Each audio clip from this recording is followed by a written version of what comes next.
Okay. Is that anywhere better now? I've basically changed the source of my microphone. Maybe you can hear me better. Okay. So let me see. No sound. Can you hear me now? Can you all hear me now? Can you all hear me now? Okay, let's try once more. People are still saying no sound. What's happening here, people? Okay. Oh, okay. It's okay now. You can hear me. Okay. Hold on. Uzoma is saying, okay, you can hear me. Now let me start afresh. Good evening, everyone. Good evening. My name is Mazes, okay?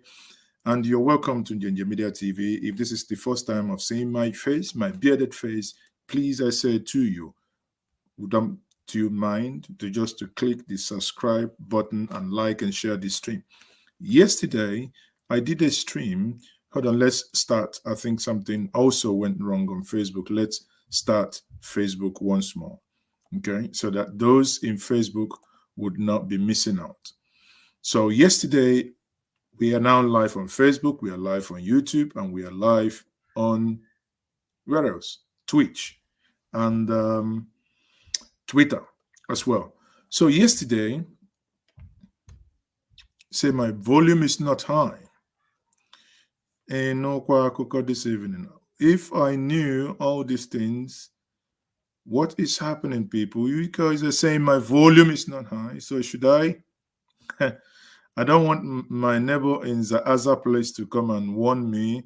You're shouting like an African. So just, no, okay. Yeah, you can hear me and my volume is high. Thank you very much. So like what I was saying, now the governor of my state, um, the governor of my state has come out today to say that we have only about 300 million left. 300 million people. This is a state where his predecessor 8 years ago left about 80, I don't know, let me not, really serious billions. We will get to something. I want to do something to us today. Stick around with me. The volume is okay. Thank you, Eric Okoye. Thank you. Now, one thing that I want to do is very, very simple. Because when I look at the things happening so far, people, it appears there are, couple of misinformation. And, as regards this platform, we stick with facts. You might not like it, but I endeavor to stick with facts. When some of you ask me, Mazi, why are you neither here neither here nor there? I say, well, I am neither here nor there because I stick with facts. Facts takes no side. That's why you might see when you stick with facts, people will think, oh, why? I thought you're supporting this person, but why are you speaking against that person? I speak against no one, neither am I supporting anyone. I look at facts. Facts, they say in journalism, facts are sacred. Understanding that facts are sacred, then when you deal with fact, sometimes you might please some people because it suits their narrative or the narrative they want to drive. Sometimes when you speak against certain facts, again, it's also appear that you are not speaking to certain people. But what I'm here to do this evening, before I even get to the governor of my state, is to do the following. Let me close my MacBook, sorry. Okay, so what I am here this evening to do is to lay these facts before us. It appears Governor Soludo been watching my program every evening. I hope he does before he goes to bed, because this is where he would hear the truth and feel the pulse of the people. And again, I thank him for the way he has been managing the state so far, feeling the pulse of the people. Because if I were to be the governor, these things he's doing are the things I would 99.9% be doing. Because whenever I travel around the Southeast, the places I go, the things that interest me are not necessarily the things that interest every average traveler. Therefore, having said that, I would then come to us to say, yesterday, the system didn't allow me to show some documentations. Okay, but today I have got it working. Before I get to how much this government handed over, I want to show us something. Just have the patience and bear with me. Okay, so now let's look at this, people. I am now able to let me Soludo come out first. Let's bring this document in. Let me bring this document to us. Now look at this document, people. I hope you can see this document.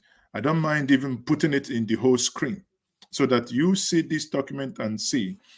This was the handover, when you talk about handover notes, you have the cover page, after which you have the executive summary. So this is the cover page, basically, where the handover note is summarized. Now, this is what we see here, people. Let me read it for us. This was done on the 17th, that is 17th of March. Anambra State Governor, because it's an off-season election, hands over 17th of March each year. So if you want to call the government house, again, for those of you, let me give you a small expo. You want to speak to the governor or to speak to the PA or whoever, the number to call is there. 048, that is 048 is on HR, 553-955. That is the government house. But let me read this letter for us to, understand. I'll zoom it a little bit so that you will see what I am saying. Now, the letter reads, our reference, His Excellency Chief Dr. Willie M. Madabuchuku, that's what M stands for, Obiano, Governor Anambra State. And the letter reads, 2014 Anambra State Handover Report. I have the honor to forward herewith the handover receipt of my administration. I trust that you find this report useful as a tool for consolidating and moving forward the administration and governance structure in Anambra State. 2, it says, as Friday 14th March, that is 14th March, 3 days before he handed over. 2014 was the final working day of my administration. I also forwarded herewith the summary of the full financial statement of Anambra State, copies of which are here attached. So showing you that this is not just one-page document. There are voluminous documents, and this is one of the one page that is attached herewith. And he goes then to say, this is the summary.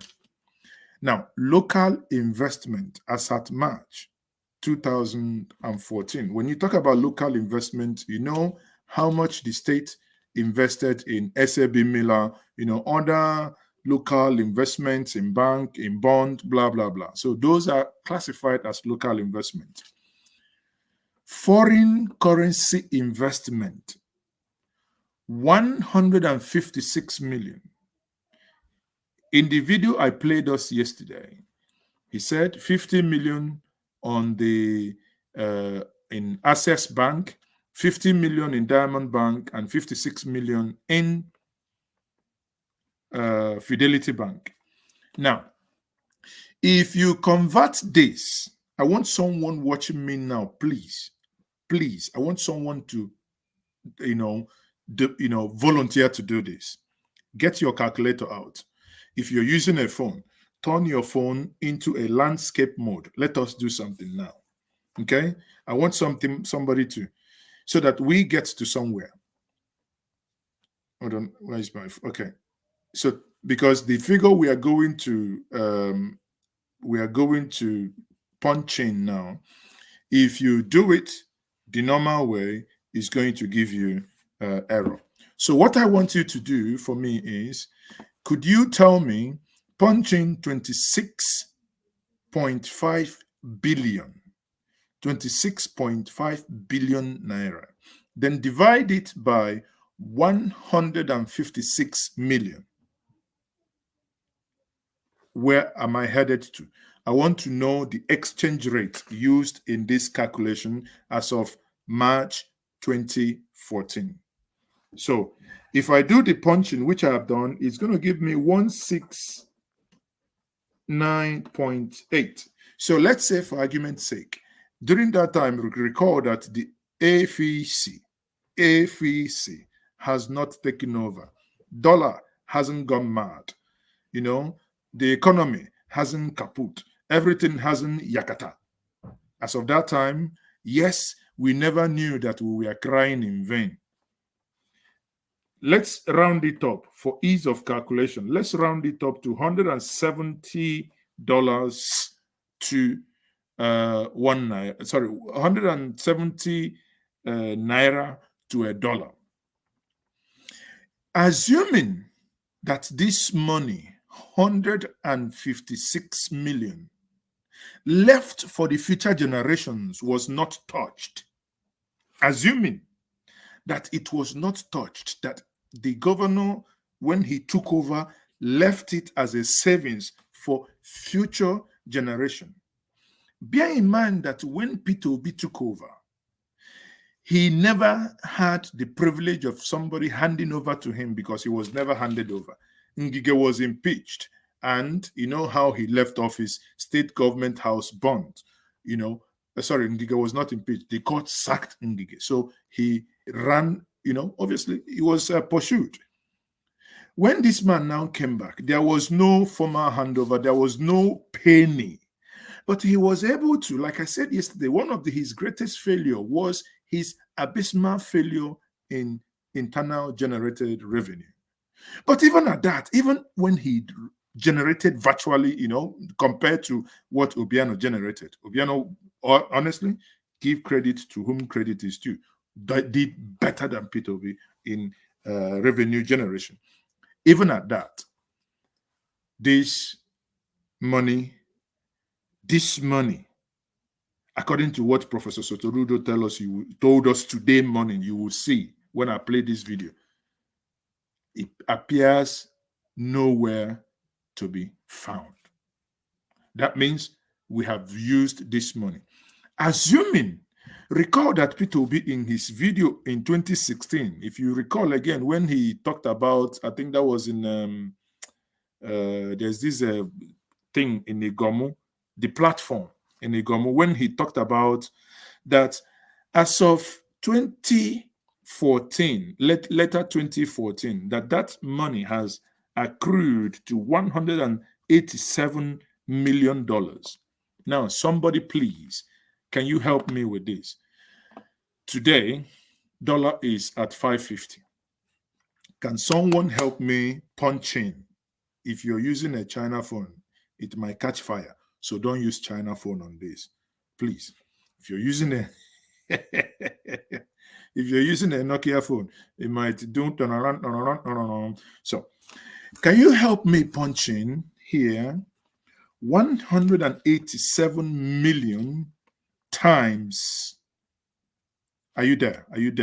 187 million times 500. Just make it a round number. Are we able to do that, please? 187 million. Are you there? Are you following me? Are you following my argument? $187 million times 500 each. I know dollars is about 550, 560, 570, but let's, for argument's sake, as of the time of handing over, let's say it's 500. Let's say result.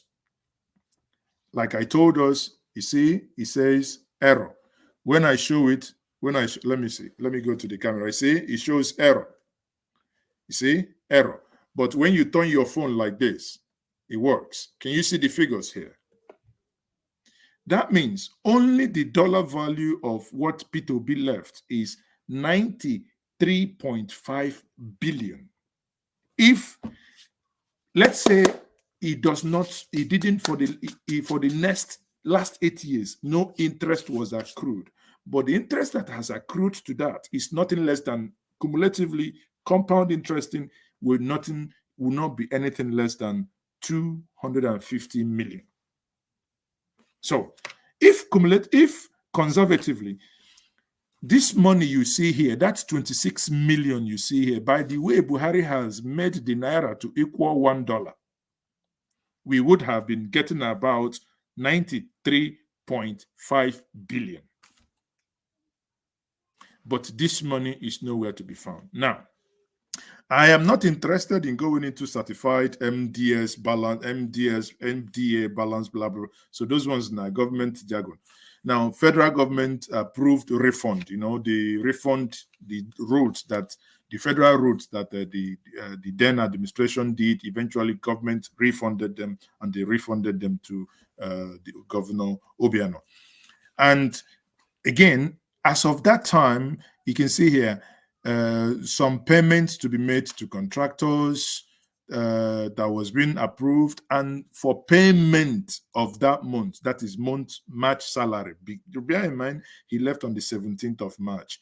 Salaries are being paid between the 25th and the 26th. So salaries were not paid, but 5 million. So if you deduct it, Mr. Peter will be, this thing has never been controverted, left Anambra State with 86.665 billion naira. Billion naira. This is the foundation that I want to lay. Now let us bring in Professor Charles Chukwuma Soludo. Thank you very much, Obinna Nennaya. There are people who are clued on. I love you. I love that, Obinna. Thank you. That's why, that's what this is interaction, because it's about us. People. You see what Obinna has done? Obinna has done the calculation and put it in. That's why. That's good. So it's not coming from Mars. Now, you see, let's say, Obinna, can you then help me and do 93.5 billion? Can you add the local investment? Let's say the investment is not yielding anything, no. Add 27 billion to it. Let's say other ones are not yielding anything, no. Add 28 billion to it. Please, can you tell me how much in today's, if Anambra State just had this money locked up, there is nothing we are doing with it, how much you would have had today? Rather than have this, I now bring you people. What I'm saying here, please do not misunderstand me. I am passionate about my state, and I am passionate about facts. I hate it when people twist facts. It will be unfair to say that Obiano left zero money. That's very, very unfair. But it will be right to say, according to, when you write, when you do scientific writing, they talk to you about citation, referencing. Mazi, I know these things, but I'm not an authority, so you might not believe me. Well, you must then believe me because I'm an authority in referencing the current governor who has the right information before us. And what is this right information? Mr. Charles Chukwuma Soludo Chalenwambafo, CEO Anambra PLC. Now it is time for you to come over and speak to us as in the Anambra. This is a very long interview, but what I'm going to do, I'm going to go straight to where I think would interest every one of us. If you want to watch the whole interview after this broadcast, you can go back to sorry, Obinna, I think I don't agree with your calculation again. Now, Obinna, I said 27 billion, then also plus 28.165 billion. Okay, so put all of them together, Obinna, please. You have 93.5 billion plus 26.5 billion. No, sorry, plus 27 billion and plus 28.165 billion, as it was in the screen, excluding the one that has jumped from 27 billion to 93 billion, which is the dollar money saved by the former governor. Now, let's bring in Professor Charles Chukwuma Soludo, the executive governor of Anambra State, to now tell us what he told the Arise team this morning. why I am doing this. I don't normally do streams, just virtually like every day, but because this aligns with what I said yesterday. 419b. Some of you will not make heaven. People, get serious. We are talking about serious thing here. You're okay. So Charlie, can you please speak to us now? Okay. Development finance and all manner of other federal institutions, interventions, and so on. We'll maximize on all of this.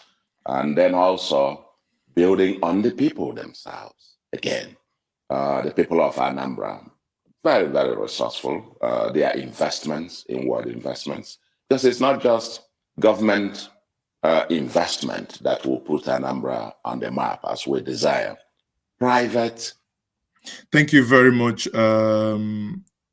Yes, you see, I love you guys. Actually, listen, Olarewaju Abraham and Obinna Nenaya, send me your address. You have won yourself the dot t-shirt, Onye dot, because this is what I like.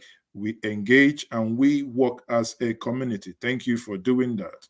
Okay, so Francis has joined them, but at least the two of you, you have won yourself Onye dot t-shirt. Tell me your size, because we are skinny, we do have L, SL. Now, I have how many thousand people, or not thousand, at least we have over maybe 500 people watching across various platforms.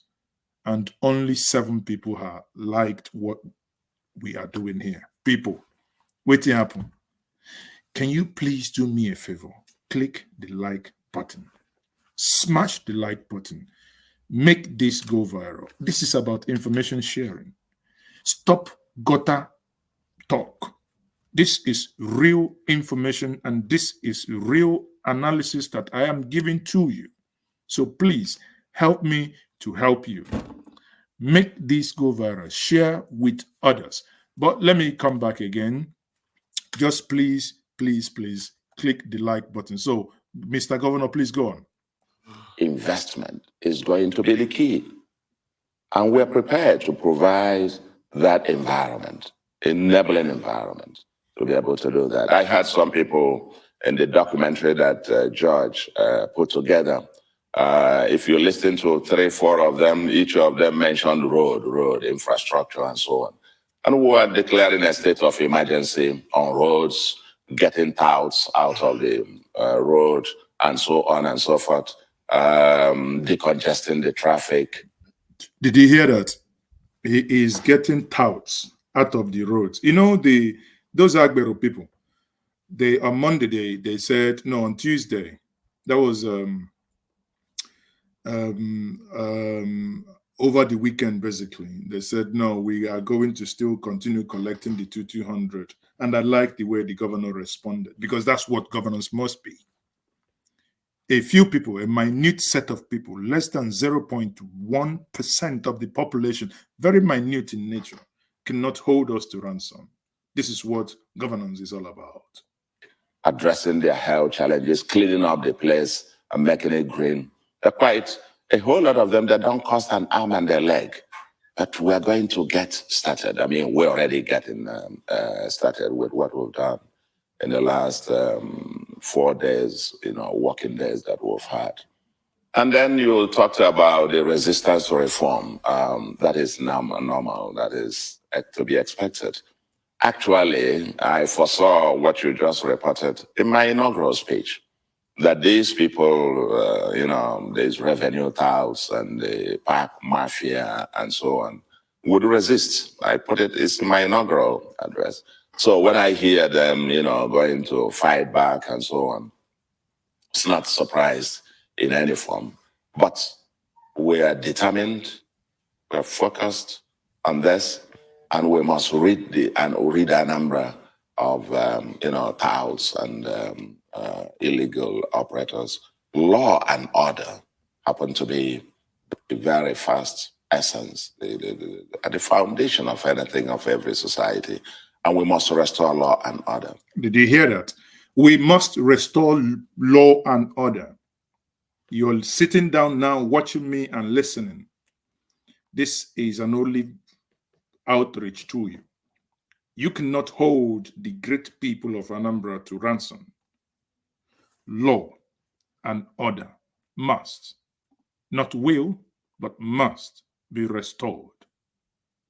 We are putting the best foot forward. Law and order must be restored. It is estimated that about 35–40% of people who come to shop in Onitsha and environs have relocated elsewhere or going elsewhere to shop. People, did you understand what this means?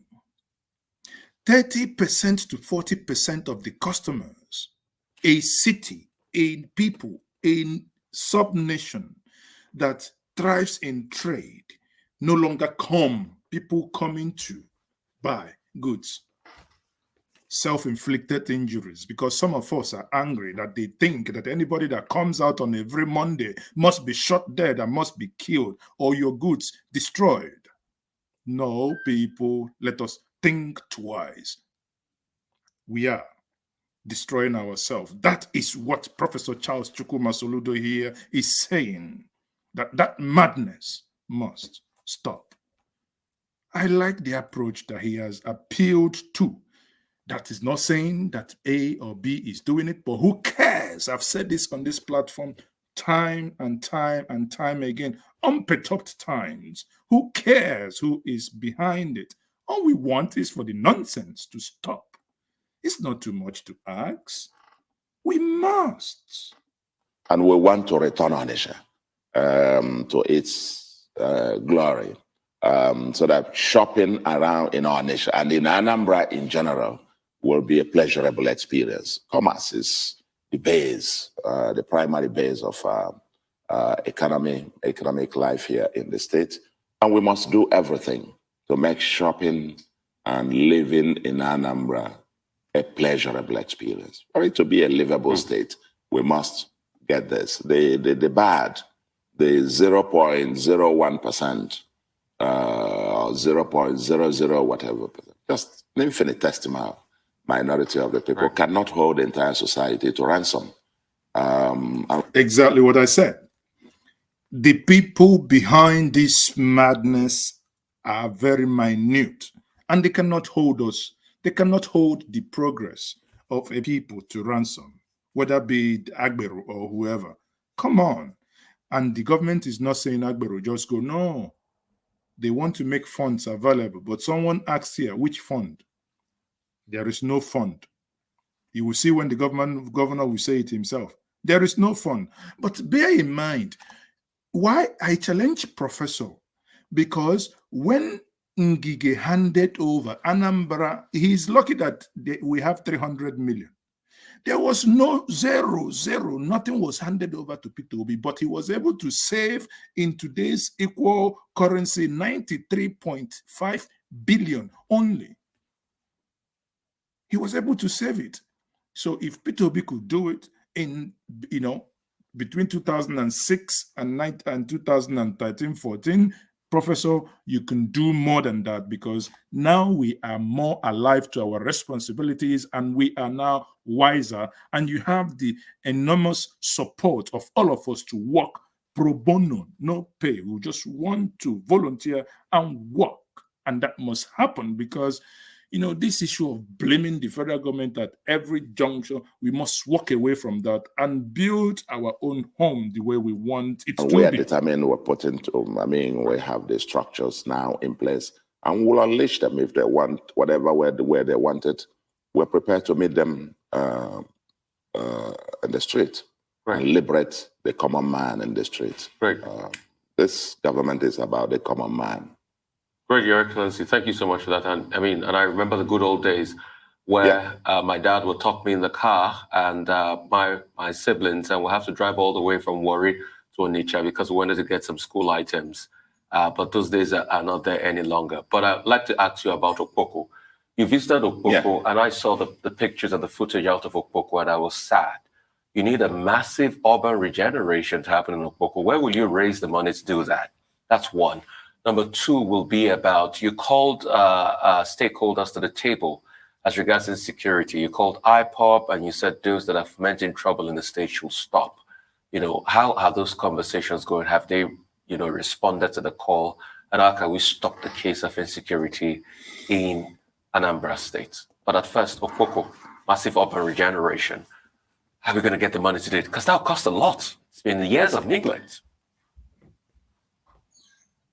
Well, hi, Greg Secker here. Now, look, if you're somebody like me, so obviously now flutter, make some money. that's the danger sometimes when you do these things live. Adverts do pop in and play. But what am I saying here is, for someone who is saying that I put in a different topic and I'm saying something else, no, it's encompassing. We are getting there. We need to water the ground. The topic is still on course, that the governor left us only 300 million and 109 billion in debt. In debt. You know, yesterday, if you go to my Twitter handle, you will see where I tweeted something that came out, and I said, in this tweet, which I'll find out and get it to us. In this tweet, my state, Ebonyi State ranks second. Ebonyi State ranks second in the states indebtedness. Imo State, almost the whole depth of Southeast Imo State collected all of them together. And someone said, is Imo State not a state of Yahoo Yahoo? What is there? All the money borrowed in Imo State, what are they using it for? But here we are. We'll bring back Professor Chukwumachao Soludo once more. Prof, please go ahead and do your submission. You are, living next to it, and you couldn't even breathe. Meters high. I climbed some of them. And the people, living next to it, and you couldn't even breathe standing there. But there are people living just beside them, and that's the air that they breathe every minute of the day, and shops all around the place. It's really, yes, to answer your question directly, it's going to cost an arm and a leg to even clean up the place. Just cleaning the place. And we're going to begin. But the important thing is the determination to begin. We cannot, for fear of the humongous thing, and then decide to say, oh, well, it's too big, it's too... I can understand why it's been left that way. Probably because of the cost, probably because the challenges seem almost too humongous to even try to dare. But we're determined. Step by step, one step at a time, we will, for example, the entire drainage system of the Onitsha metropolis into the River Niger has been blocked. People have built up houses along the drainage channel. It's completely filled up, 15-meter deep drainage, 15 meters. Completely filled up. All the drainage ways, gutters, and so on and so forth in Onitsha, most parts of the state, completely full. And we're going to start off probably next week or thereabout. We'll probably devote about 2-3 days in the state to just open up, clean up the gutter, just get them out. And then, now, there is something that all of us must learn from here. Just like when El-Rufai was fixing Abuja and everybody was crying, oh, he's anti this, he's doing the other one. At some point, people must bear some certain responsibilities, and it might hurt. Because, like he said now, water channels, because everybody is crazy. We want to build house, we want to do this, we've covered the water channel. When it rains, people will get, bring their debts and just pour them on the water channel. Work will start, as he said. And when this work starts, if you've been living in an illegal structure that's been sitting on a drainage, sadly, it might be that you may have to pay the price of bringing in sanity back to the society. if I have any property in the state of Anambra, which I do have, if my property sits in a drainage, Mazezoka, I hereby declare that the state government could knock it down in order to make the state right. I forfeit it if I do have any. That is the spirit that we must have in order to get it right. And get them to the first place of where we would put them on our operation, clean up Anambra to start with. So that the next heavy rain is not going to get people, because when it rains now, much of furniture is flooded and people die every year due to this flooding places, and people, carrying cars, if you see the speed of the flood, burning vehicles and people dying on a yearly basis. And this we're determined to solve, even if we got to raise whatever resources and however. And we're already working hard at it about financing options on how we get there. But we must make a beginning. We'll also be appealing to even the international community. I agree. Federal government, as it were, and then, of course, our own people here. And I believe between... And I have this idea. One thing we might at some point, if this government proves all these things, all these soundbites, all these rhetorics we've been hearing, if this government proves that they are serious and genuine enough to do these things, in the Anambra that are watching me now, especially those of you who are not at home in diaspora, when I say not at home, those of us not in the state of Anambra, if you live in Lagos, if you're in Port Harcourt, if you're in Abuja, we are considered all diasporans, whether you are in Ghana or anywhere. At some point, if things have to work and work right, some of us might have to start considering relocating our head offices to the state of Anambra if you haven't, so that we'll begin to pay taxes in Anambra in order to help. It doesn't mean you close your business in Lagos. No, your business is still in Lagos, but you move your head office to Anambra in order to pay tax to Anambra to support Anambra. You still pay, obviously you run your businesses wherever you are, you can do. And some of us, if need be, that we must support extraordinarily just to targeted projects that we can chip in, even if it's everybody contributes 50 naira. To do this, we must get back to the spirit of building that place that we may all want to retire. We must build it ourselves. Parties, us, federal government, and the international community, the donor and development agencies, with whom we'll probably be meeting next week or so. I think we're going to do something. There are basics, like I said, cleaning up the place. Okay, the Silton. That's fine. Let's go back. Let's get to this question here. I think that question from Ruben Abati. So let's listen to this. Even 5, not even 1 at a time. Okay, Prof.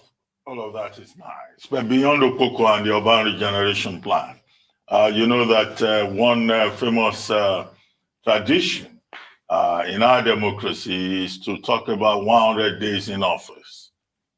Now, in 100 days, from the point of... I think this question is irrelevant, sort of, because he wouldn't do justice. The question didn't, which was, hold on a minute, 36. Okay, yeah. This is where I think the cocoa starts. Let me start here. Okay. Of the usual. To be honest with you, I don't think in terms of the days. Yes, we have that. Don't use bullet points. So again, people, if you are joining me for the first time, please do as much as possible to subscribe to this. Subscribe to Njenje Media. Please hit the like button. Nothing says that we cannot. Just smash the like button, destroy it, but don't throw your telephone. Do not throw your telephone down because the screen might break. But again, gently, like you do in the other room, just touch it. Touch it, make the like button go blue. So let's bring back Professor once more so that we continue this conversation. And timelines, but I'm not counting them in terms of so there, that there, what there, and so on. What I'd rather want you to look at, and my focus is, I know I have 4 years to do this job, and actually I think it's about 3 years and 8 months to take decisions, as it were. The last 4 months is transition. I don't expect lame duck session. 3 years and 8 months, that's what effective. And I'm not gonna miss any 1 minute. So whether it is the 10th day, it is the first day, we'll read the list. And then we'll get to work, and once they give me, approve the commissioners, we'll hit the road. But even in between that, before that happens, we're already firing on many cylinders at it, X, Y, Z. But how did I put it? There is a name of a church I saw in Congo. It's Viens et vois. It's come and see. So George will come. Important to you. I see that you're. I think at this point, I think Tundu was the one who asked the question that really got to the details of what we are Now looking tell for. us about your maiden Anambra agenda and why it's important to you. I see that you're still wearing Catfish, your thank you maiden very Anambra. much. You're really flying the flag here and being that chief marketing officer that you said. You're using an Innocent vehicle as your official vehicle. How far are you going to go in this marketing? Can we expect to see your other fellow governors also using Innocent vehicles, every MDA in the country using Innocent vehicles? Tell us about this agenda and how far you're going to go with it.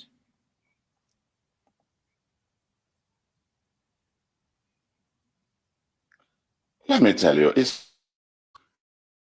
me. It's the way the world works.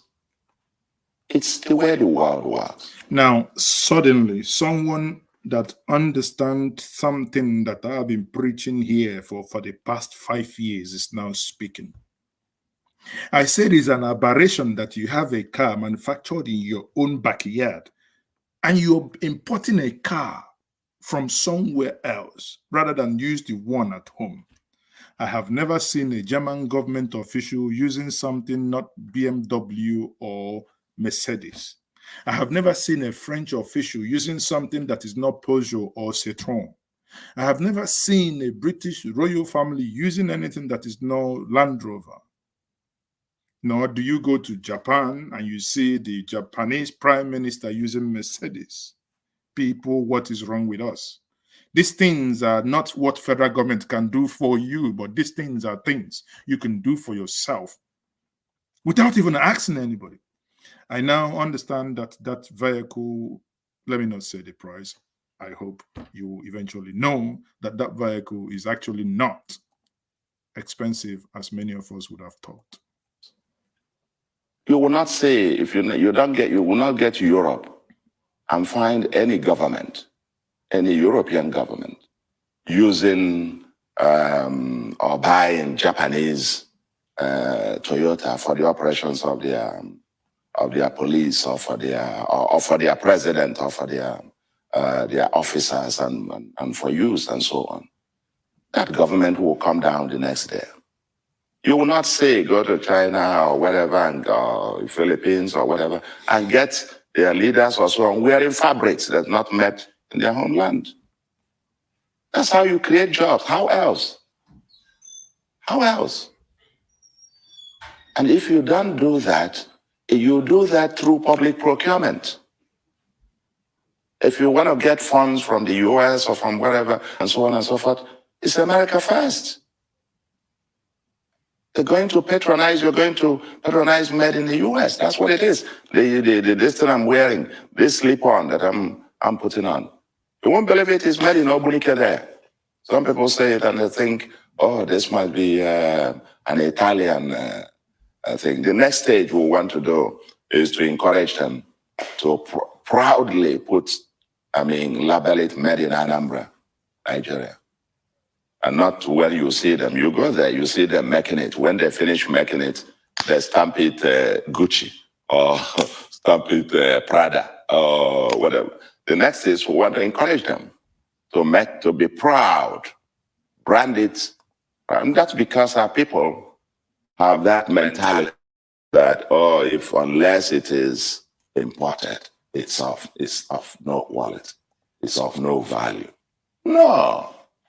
It's when we patronize what we have here. Can you imagine 250 million people patronizing textiles being met here? What will happen to jobs? You're going to create tens or hundreds of thousands of jobs. Tens, hundreds of thousands, if not millions of jobs, right away. Just by patronizing this Akwete thing, they can't even meet the order in terms of the demand. Because now a lot of people, place orders for Akwete. It's because it's hand woven. And the women can't meet the order anymore. Even the price inching up. And now we're going to help them get the technology to also mass produce this. And that's more jobs. Jobs, jobs, jobs. So the Made in Anambra agenda is integral to A, the way the world works. That's one.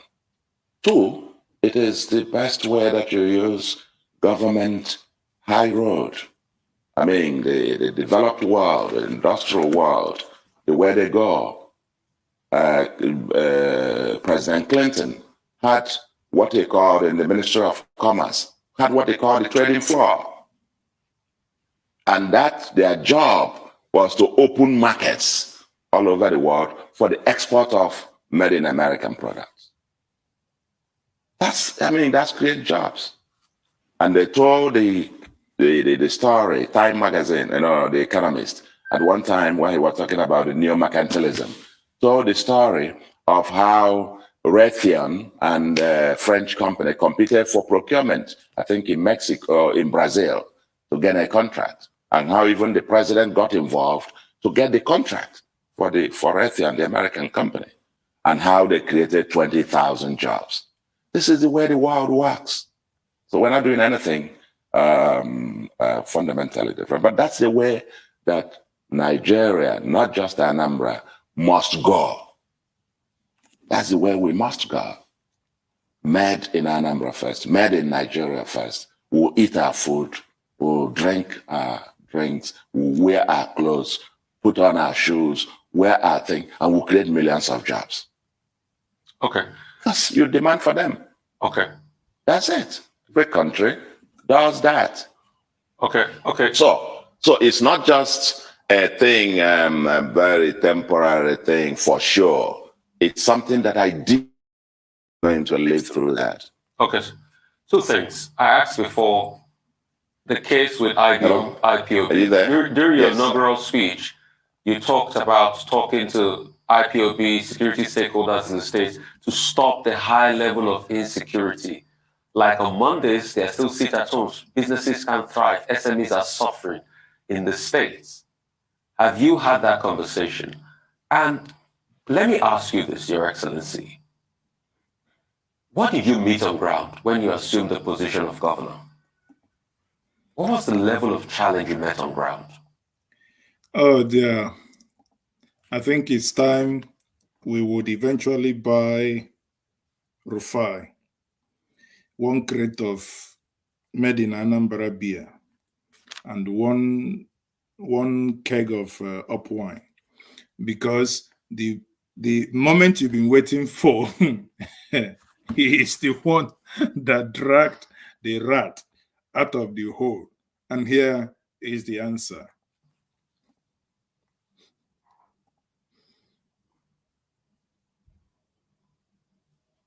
The level of challenge we met on ground in terms of?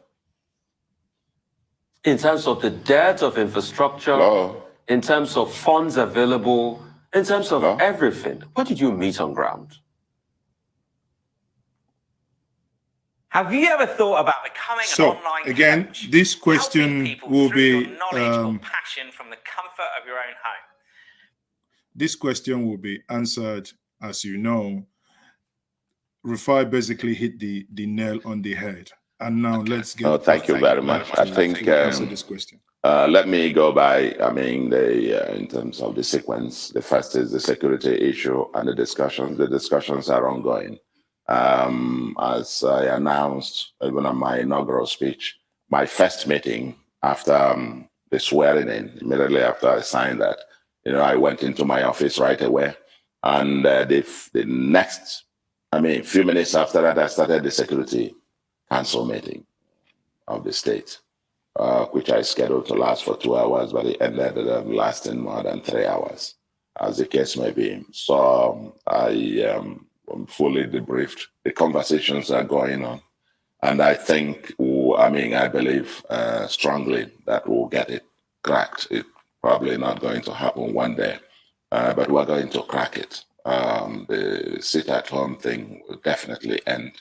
And I will walk in having conversations with all the stakeholders, IPOB, everybody else, who are trying to engage everybody. It's the people's power that will prevail at the end of the day. It is the people's power that will prevail at the end of the day. Like I said, the poor, innocent artisans, the keke driver, Now, for those of you who argue on this point, please, in love, I know many of you are listening now. I appeal to your conscience. Listen to what the governor is saying. This thing is not only hurting us, it hurts the poorest amongst us. Buhari does not know about your sit at home. It does not affect him. He can never lead in releasing your leader. It is two things that will happen. The political process that is ongoing. And one of the things I might do this day is also to invite our dear father, Mbazurike Amechi, and to give us certain insight regarding what is happening. Two is the legal process. That you sit at home and someone comes out, he swears his vehicle, like what happened yesterday in Enugu. I think it's Abugo to be precise. Motorcycles burnt. You can see Peugeot 504, blue color. Peugeot 504. You can imagine how old the man who was driving that Peugeot 504 that was burnt yesterday in Enugu. You can imagine how old that man would be. You could imagine a man, is it so well with the individual for that individual to still be riding on a Peugeot 504? But those things are things that we'll do to ourselves. Please, please, can you get kenente? Let us give peace a chance. The bus driver, the woman selling pepper, the vulcanizer, the one that, the masons who depend on daily toil and sweat to eat. They're the ones who are suffering. They're the poor people. For the elite, they can afford to have, a holiday on Monday and watch TV or watch Arise on their DSTV and so on. But what about these guys who don't even have electricity, who don't have anything, who depend on going out there to rough it out? The traders, the people who do what we call Ebo Safia, they don't have any shop, but they're just loitering around. If you need anything, they run, go and get it somewhere for you. And that's how they eat. If you stop them from going out, they starve for the day. Who is the loser? And then people who would have come to shop in Anambra start going out on Mondays, they go elsewhere. Who is the loser? You're just impoverishing the same people every day. And everybody is a loser. And I know that will definitely stop, and we're working hard at that. So the short answer to your question, I don't need to tell you any further details than this, is that we're having very serious conversation around that. Like I said, we're determined to restore law and order to this state. Because without it, nothing else happens. And what did you meet on the question ground? is about what we met the state. Well, on what we met on ground, actually, there is what I can only tell you is as follows. You see the thing here, Soludo himself appears to be ashamed of what he met on ground. In the last 47 minutes, he has been so eloquent, so outspoken. Suddenly, when he gets to what he met on ground, the professor started stammering. Watch. First, is that in terms of finances, there is an audited account, which is public document. Okay? It's public document. Anybody can access that. The audited account of Anambra State as at 31st December 2021. That's already published. It's public document. Anybody can access it. You can get it. You see our assets, liabilities, and so on. And then, of course, as at the last date, what you now have to do is between the audited account as at the end of the year and as at the day of handover, you know, if there were further liabilities and all of that. But in terms of the audited account, certified and published already, yeah, everybody knows that the state finances are not quite robust, to put it mildly. The debt probably in a range of 100 and something billion in terms of some things are better hidden with grammar. Suddenly he's telling us, rather than say it the way it is, there was no money. He says, the state of the state is not quite robust. Okay, what is robust? Because when I want to hide him something, I hit him for English, Please come back. Tell us what robot is. Debt, and then cash, in terms of what I saw at the end of it, a few 100 million or so. That's. Did you hear him? Prof was eloquent up to this point. The hook is about to hook him. Prof is becoming inaudible. I'm straining my ear to hear. I hear 100. Prof. What the state has. I mean, that's the base. But we're still going to have the reconciliations and have all the accounts from January to the date that we take over. And we put out, and I think it's best practice, actually. When you ask this question, we intend to have a very transparent public finance management where we're going to publish everything. Everybody will know what is there, what is not there, what penny comes in, what it is used for. And that is our aspiration. That's part of our promise in our manifesto, to have a very transparent public finance management. And part of it, like I said, is the audited account, which is a public document. You can look into that. We have that before. Everybody can get a copy of that and see that. The debt, the liability, asset thing, and so on, the cash that we met. I think, if I remember correctly, the cash, the various banks, 200-300 million. Did you hear that? The cash in various banks, not one, not various banks.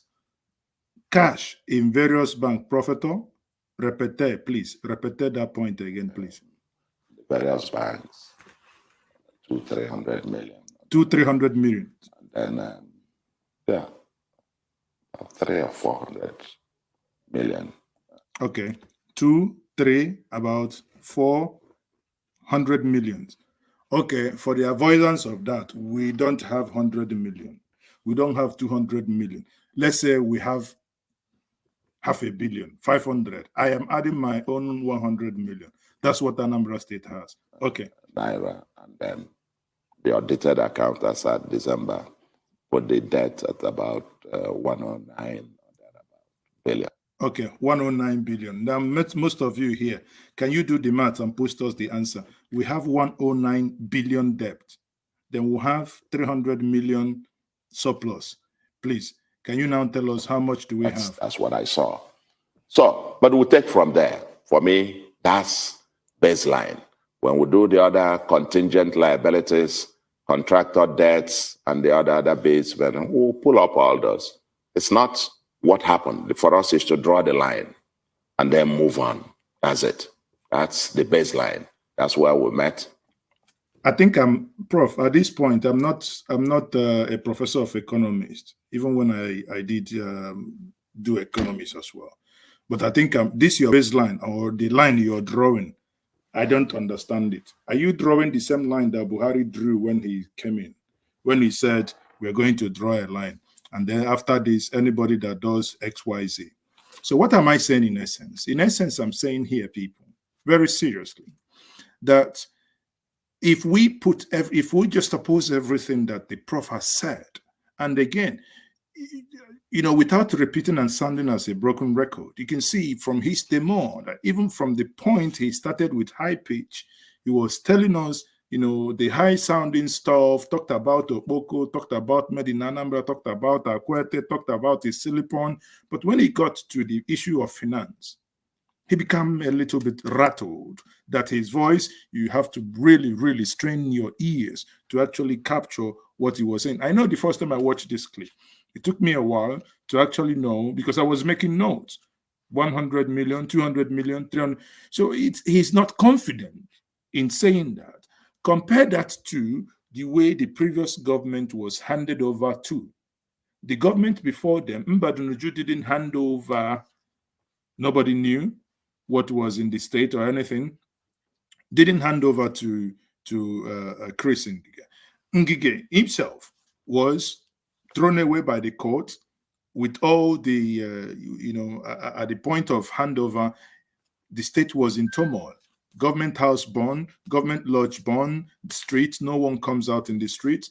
Bandits littered the streets of Anambra. Bandits were basically operating then. So there was, and this guy, the former governor, or the Peter Obi, was in London. He was living in London. He was sitting down there, and he was called the moment the court delivered the judgment. He entered the British Airways flight and flew straight into Lagos. From there, went down to Anambra and became the governor. Nobody handed him over. He said it on a video I played to us yesterday.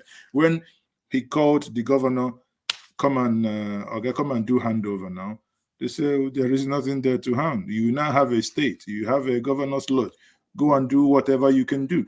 But in all this, and what I'm trying to do, what I'm trying to say, without judging anybody, is at least you can see where order came and how he was able to do these things, and he wrote them down, handed them down, and sadly that some of these things were eventually sold. We will come to that part. That is the second part of this broadcast, to also review the documents, because at some point there was this argument, oh, he never left any money. He never left any money. He didn't leave any cash. But when somebody have an investment in bonds, in hard currencies, totaling certain amount of money, what is it?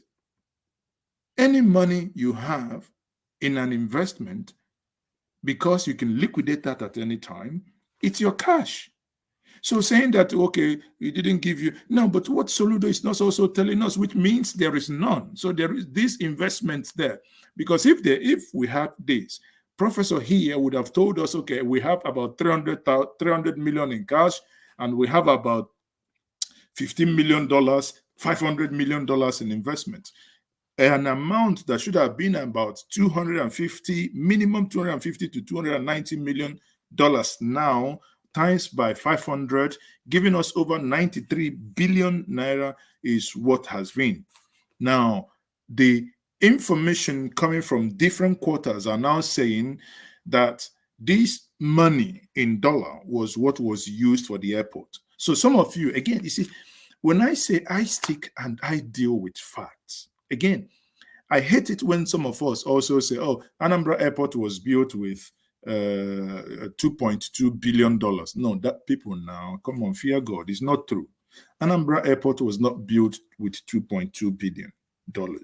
Anambra Airport, initially, when the idea was mooted in 2018, there was this conversation of having an air metropolis, which the governor said Orient was going to bring about 10%, the state will give land, and the Chinese counterpart will build, operate, and transfer, which will be about 25 to 30 years.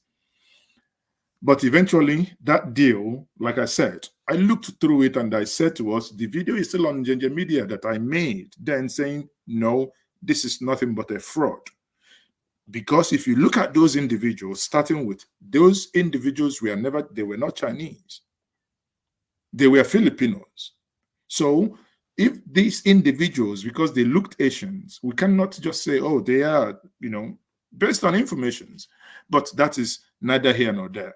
Bottom line is, by the time the state eventually realized that these things, what I've said ab initio, that this is a fraud. When it then happened, states have to do what they have to do. Question is this the money converted to build the airport?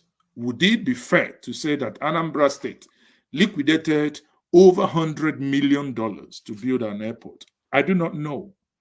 Because I don't want to live in the realm of speculation, that's why I had asked the former governor, the former commissioner of information, to tell us how much this airport took from the Anambra.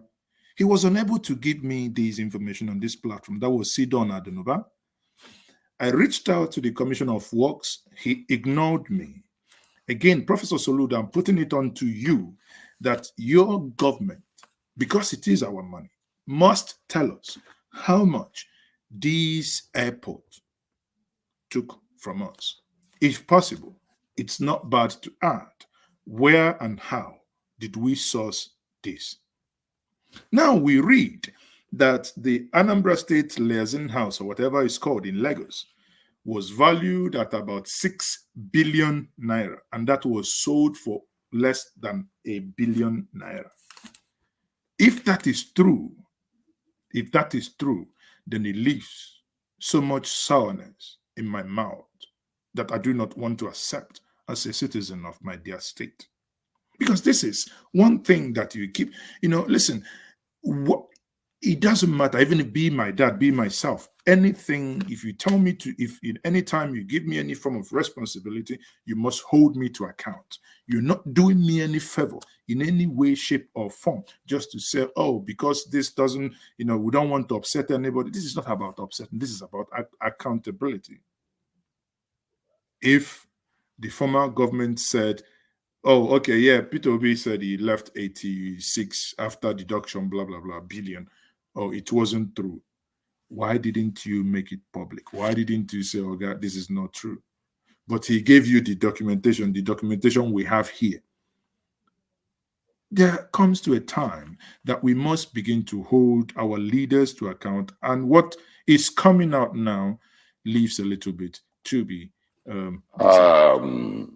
as it were. And Governor get Soludo, on to now see where we get resources. Governor Soludo, how we're going to get generous. Yeah, okay. Let's move from the village to the center. And yes, we have just a few minutes to go. We would like to have your thoughts on, one, the state of the Nigerian economy. Electricity has become a problem. There's fuel scarcity, evasion problem is problematic. Inflation is going through the sky. The CBN is introducing a number of measures. And you were once upon a time in charge of monetary policy in this country. And you were most recently, even up to now, a member of the Presidential Advisory Board body on the economy. What do you think has gone wrong around here? And what guarantees can you offer us that you will not have problems with your predecessor, who seems to have his own travails now, and also with your deputy, Dr. Ibezim, because after a fashion in Anambra, predecessors and successors are always fighting, and deputies are not always in good terms with their principals.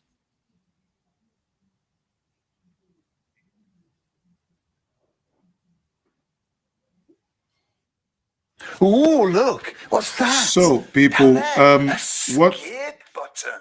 what Push I it. want to Oh, now seriously? do, Give it a click. Go on. what I want to do is basically to look for the information that I want to share with us. And this is what, again, I'm not saying this is entirely that this is where the money for the airport came, but my gut feeling is telling me that the following documents that I'm about to share with us is and has something. Let me see if I can. Okay, let me do this differently, people. Sorry. Let me do this differently. Let me see if I can connect to WhatsApp on this and share that through the WhatsApp, please. Quickly, sorry. Because I'm trying to pull up the document from the folder, but is not playing and is not wanting to. But while I do that, let me quickly allow Professor Soludo to carry on. Then I'll do that on the background. Tripartite questions that, and you said you have time. So let me just give you one sentence response on each of them. The first is the center, the state of the economy. You know, I am now. Thank you mentioning the different hats I wore in the past, and now as governor of my state and a member of the National Economic Council, I also have an opportunity to offer, and we have a meeting, I think, on Thursday. So I have another platform to share my views on the state of the economy in that sense. So whatever I say, and you railed out some of the challenges, and I'm sure everybody, the National Economic Council, the central bank, the federal government, the ministerial, and so on and so forth, everybody is working hard at that. And I would rather keep my views on my own on for now to share them at NEC, National Economic Council. That's where you have all the state governors and with the vice president as the chairman. It's a constitutional body for Nigeria where we meet to review the economy and profile suggestions and views. I would rather share that within the context there and not here. The second part of your question is about my predecessor, whom every time and everywhere I must say, Governor Willie Obiano is a good man. And I will say this over and over. He's an honorable man. A man who, in my relationship with him, and I wrote it on the my inaugural address. What is rare in Nigeria today is that people don't keep their word. And when he and I met, we met in August, met in September, met in October, and finally in November of 2016, I accepted his proposal for us to work together politically and so on. And 2017, I did everything to keep my own part of it. And many people didn't expect, just in the usual Nigerian way of things, that he would keep his own part of the understanding, partnership. But he did after 5 years. And for me, that's really historic. And I don't take it for granted and say, after all, he met his own part of the bargain. After all, I met mine. No. It's very easy for people to just walk away. He didn't. And remained very committed. He loves Anambra. He loves Nigeria. And he did his own best, to the best of his ability, and so on. And thank God this is Apuga. We're on a continuity. We continue with the things, the strong foundations he laid, and where we think it didn't quite work well, our job is to make amendments and continue the trajectory. I don't envisage any such I'm not a petty fellow, and neither is he. I don't expect him to give us any problems, nor do I expect to. What for? I mean, this is that will be silly, actually. Typically, what often leads to the kind of friction that I see in many cases is when people leave office. They, they have difficulty living or living. They still want to leave and want to be want to be the one calling the shots and determining, who will get what and so on. But he's not that kind of fellow. And I know that, and he has repeatedly assured that. I said so publicly. And so I don't see much lines for friction and all of that. I will be eternally grateful to him and the Anambra people for him remaining an honorable person and a leader, I must say. So, despite whatever the travails, and I hope he will be, I'm happy he's been granted bail, and he will have his day process and they interrogate the process like every other Nigerian who are appalled by somebody taking a video of him in that room and circulating that. I mean, it's entitled to a minimum degree of dignity and so on. That's not the way you go for. If we say he did something, investigate it, but not ridicule the person, humiliate the individual. But having said that, well, my now on the deputy front, I'm not quite sure. I've been through this road before. I've had, I was governor of Central Bank, and I have 4 deputy governors that worked with me, not enough. So I'm used to the circumstance of working with deputies. This might be a different terrain altogether, but absolutely from the gentleman that I see, I don't envisage. I think he knows basically what the job of the deputy governor is. I know what the job of the governor is, and you do the job of the governor. He does the job as deputy governor. It's my deputy, and I don't. I think we're gonna bond together to give Anambra the leadership that the state deserves.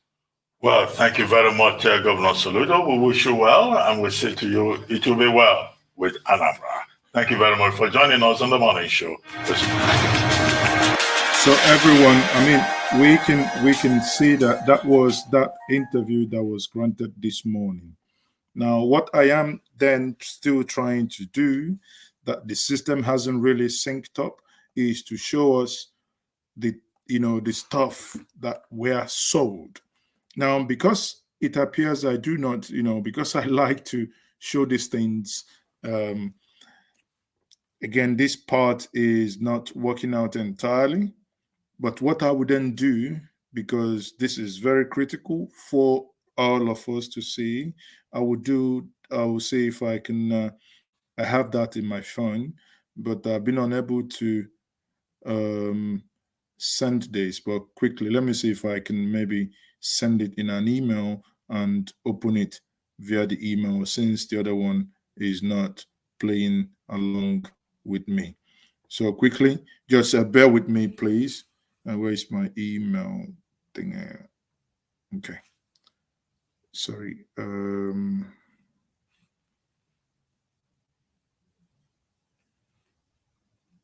Okay. That is okay. No. Sometimes these things just play. I'm sorry about this, but I'll do that quickly.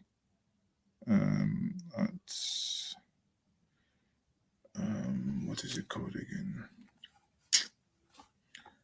Okay, sorry.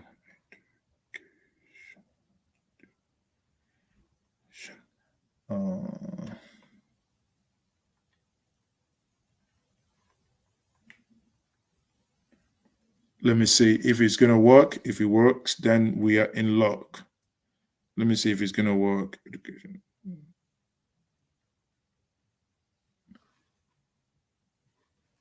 Oh, sorry. I think I made a mistake here. Okay.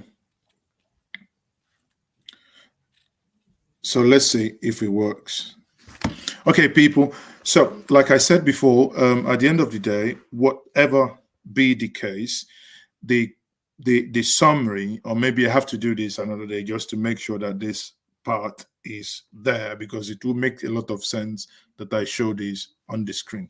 But having said this, people, what it means is that Anambra State, according to the current governor of Anambra State, is in plus 3 million naira. And Anambra State is a minus 109 billion naira. Again, these are basic facts to lay the facts straight. Those who say that we spent 2.2 billion in building airports, so 2.2 billion dollars in building airports, please, please, please, can we stop spreading of such fake news, because that's not true.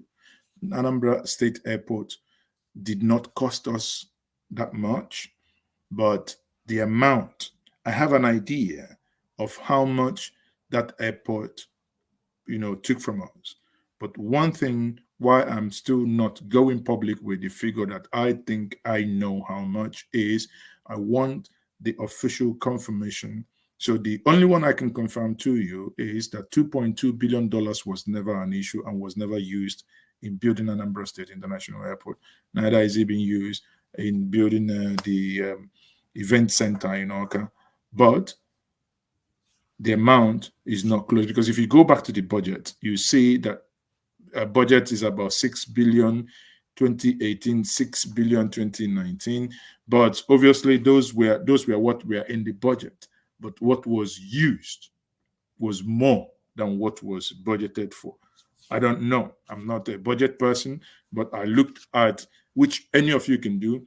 You can Google Anambra State budget. After this broadcast, Google Anambra State budget. You will see there was a budget which was about 3 years budget in one document. Is a PDF document. You can go through them and you read. Most times, many of us don't really like to interrogate facts, because as long as these things are hidden in from some of data, it becomes boring for many of us to actually interrogate. But we can. Just like before I leave us now, we look at this document again. This was Anambra State government, and you can see 14th of March when they handed over, and they said to us on the 14th of March 2014 that the government handed over local investment of 27 billion. On the same day that we had $158 million, that if you converted it, it will be about 169.8. I said, let's round it up, 170 naira to a dollar, and that would give us about $26.5 billion.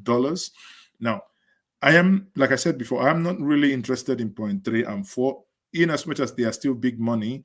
But I mean, these are certified state MDA balances, blah, blah, blah. But I am more concerned about the investment. That's the 1 on 2. But if you go back now without doing anything and say, as what the previous governor said, that that money eventually, sometime in 2014, grew up to $187 million.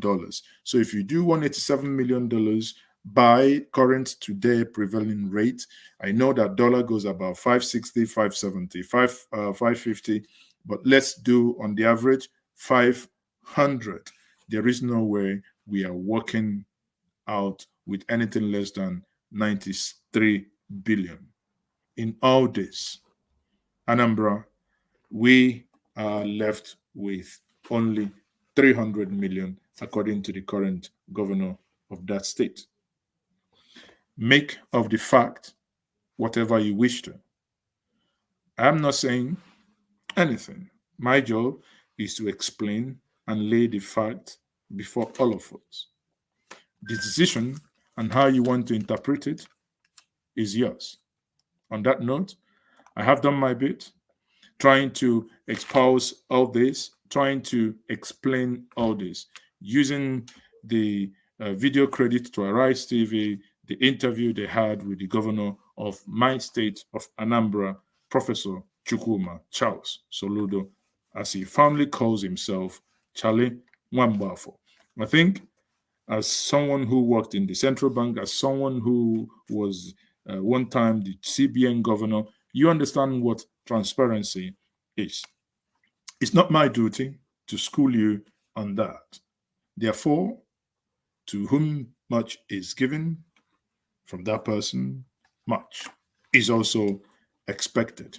Professor, I say thank you very much for telling in the Anambra days, but we demand more. And I plead to you to make sure that through your office or whoever is in charge, that the people are interested in knowing how much we did spend for the airport in Anambra State, how much we did spend for the event center in Anambra State. Be it whatever it is, we want to know. On that note, I will say, as always, whenever I speak about Anambra or whenever I speak about the great Igbo nation, I would always love to leave us with this from M.I. Okpara, the life he lived and where we all ought to be expecting to get to. On that note, I say good evening and thank you once more for joining this broadcast. If you haven't subscribed to this platform, please, I'm begging you, by all means, do. If you have, please like this video, be it on Facebook, YouTube, Twitter, or Twitch. Just like it, share with others. On that note, I say good night. I am still Mazi. It's okay. Auf Wiedersehen. Ciao, ciao. Tschüss. Au revoir. Katifo. Bye. Ikenga. Ikenga. Oh, Ikenga.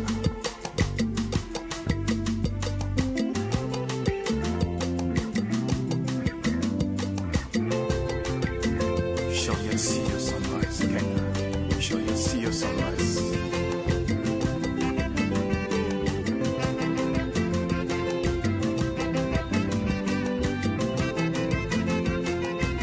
My first encounter with him was in December 1940. He was a gifted man all round. There is no area you talk about or you walk about that he will not show you how it is done. He was able to use cocoa, palm oil, and a few other products locally to run one of the fastest growing economies in the world. That he was nicknamed MI Power. Later, Dr. Michael Okpara. Okpara took over at a time when there were no institutions. Even though the eastern region was the poorest of the regions at the time. He was a pioneer. He had to lay the foundation for this. Whatever he sets his heart on, which is good, he will see to it that it is done properly. From January till December, there was always a new project, that was commissioned. He's a very pragmatic person, but always rooted in the people. Like that, as if he was so, he was in such a hurry that he wanted to do so much. Unfortunately, the Civil War dislocated so many things. I personally felt extremely sad. Because the ideas and the principle which they stood for, their successors in many cases didn't follow. And that's where we are seeing to today. Onyayala 1 year, that's leave nobody behind. Philosophy of the Igbo community, that's what it built into. The politics of then was politics of principles. Truth was that he was an honest man. He was really a nationalist. He didn't build a house, even in his hometown. He was a dedicated Nigerian of Igbo extraction.